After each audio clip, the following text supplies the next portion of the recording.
নমস্কার বন্ধুরা, আমি সুমন আর অ্যাডভেঞ্চার উইথ সুমনের সঙ্গে সবাইকে স্বাগত। ঘোরার মজা অনেকভাবেই নেওয়া যায়, সে একাই হোক, ফ্যামিলির সাথেই হোক বা গ্রুপ কোনো ট্যুরে হোক। তো চলুন একটা গ্রুপ ট্যুরের মজা নিই। যদিও এই ভিডিওটা থাকবে Howrah to Mandarmani bus journey. যারা কম সময়ের মধ্যে একদিনে মন্দারমণি ঘুরে আসতে চান তারা কীভাবে যাবেন এই ভিডিওটার মধ্যে ফুল ইনফরমেশন থাকবে। তাহলে ভিডিওটা শুরু করা যাক। আর ভিডিওটা শুরু করার আগে একটাই অনুরোধ, যদি ভিডিওটি ভালো লেগে থাকে তা অবশ্যই সাবস্ক্রাইব করে পাশে থাকবেন আর লাইক ও কমেন্ট করে জানাবেন কেমন লাগলো। বাড়ি থেকে বেরিয়ে ট্রেন ধরে চলে গেলাম হাওড়া, আর সেখান থেকে বাস ধরে চলে গেলাম সবার চেনা সেই ধর্মতলা।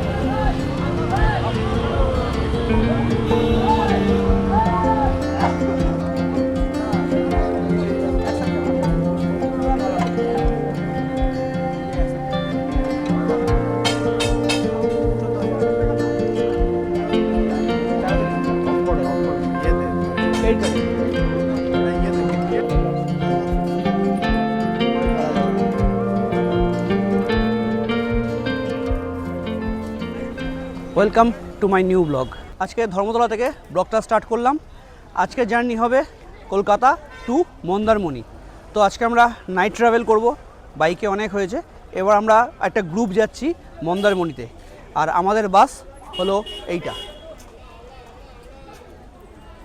আমরা সন্তোষ পরিবহন থেকে রেড বাসে আমরা টিকিট বুকিং করেছি। তো এর কীরকম পরিষেবা, কটায় পৌঁছাই সব দেখিয়ে দেবো। সময় এখন 11:35, এখনও ছাড়িনি। তো কখন ছাড়ে, কখন নামি, কতটা রাস্তা সব দেখিয়ে দেবো। চলো ভিতরে অ্যাম্বিয়েন্সটা একটু দেখিয়ে দিই। এই হচ্ছে ড্রাইভারের সিট, আর এই হচ্ছে পুরো ভিতরটা। এখানে যারা শুয়ে যাবে তাদের জন্য। আর 21-22 আমাদের সিট, আর আমাদের পুরো টিম রয়েছে। বেশ সুন্দর। তো এটা হচ্ছে সিট অ্যাডজাস্টমেন্টের, এখান থেকে সিটটা। আর এটা হচ্ছে এসি বাড়ানো কমানোর। এখানে মোবাইল চার্জার কেবেল রয়েছে, আর খুব সুন্দর লাগছে সাইড দিয়ে ভিউ দেখতে দেখতে যাবো। বাস ছাড়বে 12:10 শুনলাম, দেখি কটায় ছাড়ে। তো সময় এখন 12:10, আর ঠিক সময় অনুসারেই বাস ছেড়ে দিয়েছে ধর্মতলা থেকে। আজকে রাতযাত্রীর সঙ্গে থাকুন আমাদের সাথে, আর দেখাবো কটার সময় আমাদের বাস মন্দারমণিতে গিয়ে পৌঁছায়।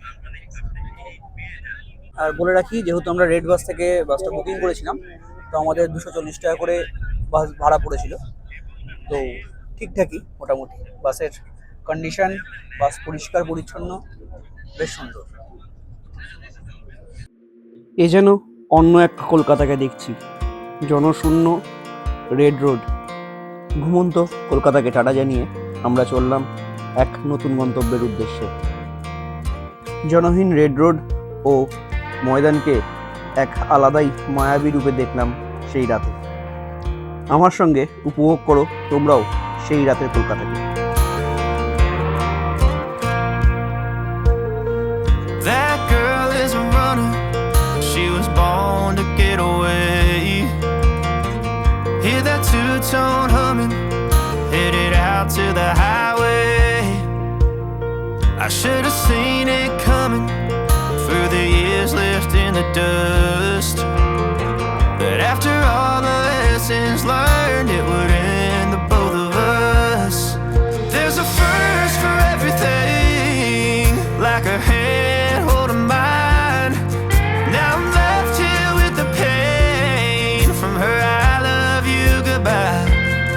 And though it hurts to watch my whole world become the woman she would be, the thing that I forgot would set her free.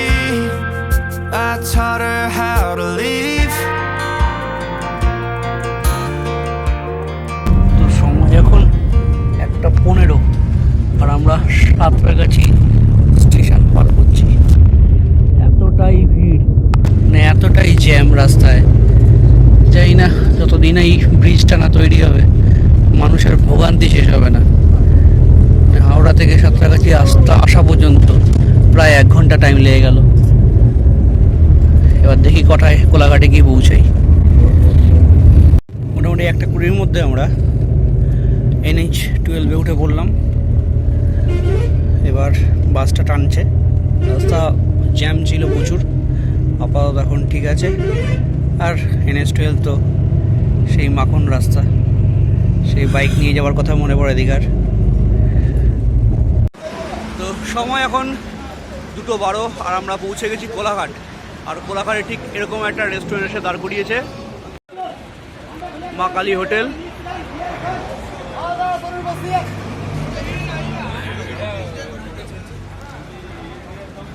খুব ভালো টেনেছে আমাদের বাসটা, মানে সময়ের 2:15-র মধ্যে কোলাঘাটে ঢুকিয়ে দিয়েছে। এবার দেখা যে কতক্ষণে আমরা চাউলখোলা অর্থাৎ মন্দারমণির সামনে গিয়ে নামি।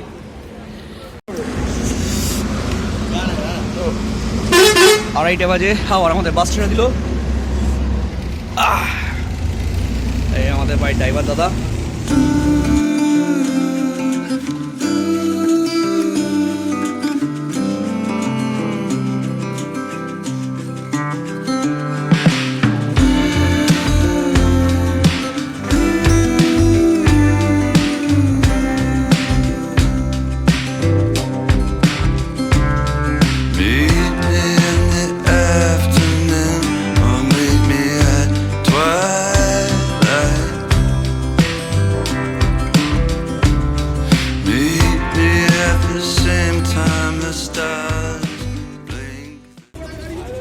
সময় সকাল 4:30, আর এর মধ্যেই আমাদের বাস ছেড়ে চলে যাচ্ছে।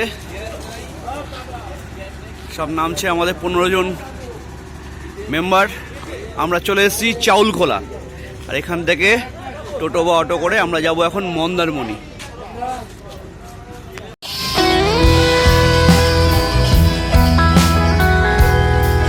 সময় যাই হোক না কেন, আমাদের এনজয়মেন্ট কেউ থাকবে না। শুরু হয়ে গেল চাউলখোলা থেকে মন্দারমণি হোটেল যাওয়া পর্যন্ত আমরা নিজেদের গান বাজিয়ে আনন্দ করতে থাকলাম।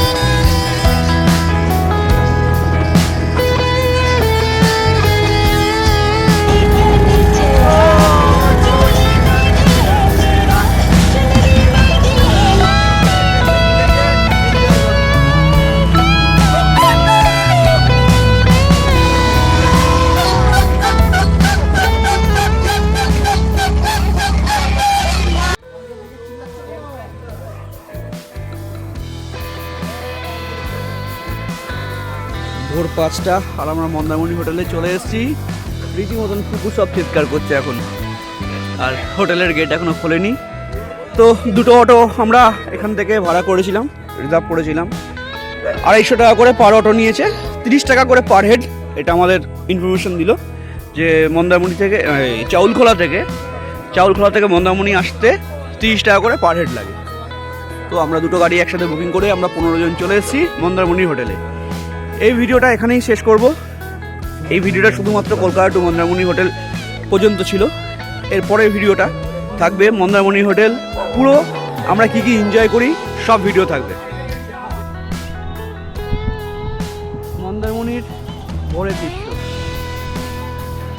ভিডিওটি এখানেই শেষ করব। পরের ভিডিও দেখার জন্য অবশ্যই জুড়ে থাকবেন। ভিডিওটি ইনফরমেটিভ ও ভালো লাগলে অবশ্যই সাবস্ক্রাইব করবেন, যাতে আমি আরও নতুন নতুন ভিডিও বানাতে উৎসাহ পাই। কিছু ভুল ত্রুটি হলে অবশ্যই কমেন্ট করে জানান, এবং ভালো লাগলে বন্ধুদের সাথে ভিডিওটি শেয়ার করে দিন। নমস্কার, ভালো থাকবেন, সুস্থ থাকবেন।